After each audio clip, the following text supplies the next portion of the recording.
Well, I mean, the really interesting or beautiful thing about this story is the power of a child's imagination. I think that I remember from myself in my childhood how easy it was to sink into fantasy worlds, into the books that I read, into creating my own stories, and that very often this imagination and these stories that I would create, they would help me cope with different crises or events, and they would also accompany me through very beautiful times. So I was addicted as a kid to books about dragons.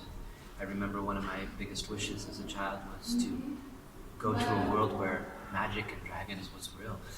And I think maybe that's why I became a choreographer, and maybe that's why also, that's definitely how this piece has come to be.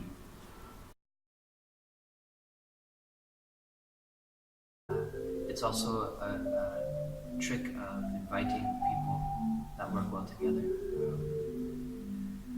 And I think that then it's better for me as a choreographer because there's a lot of very brilliant ideas in the room.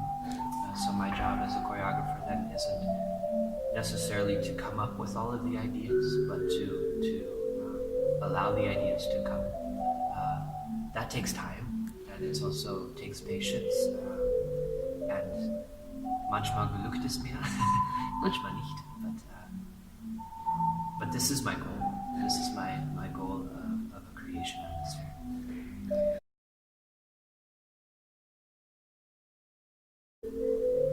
There's a lot of beautiful pictures, a lot of beautiful imagery. The dancing is gorgeous. I think even if the show didn't have a strong plot, which it does, it's just wonderful to look at the stage and the costumes, which are brilliant. The dancers are super charming and they bring the characters to life. So it really feels like you dive into a fantasy world. You really enter another world even more than you can when watching a movie, because it's of course live and it's three-dimensional and it's grandiose, big.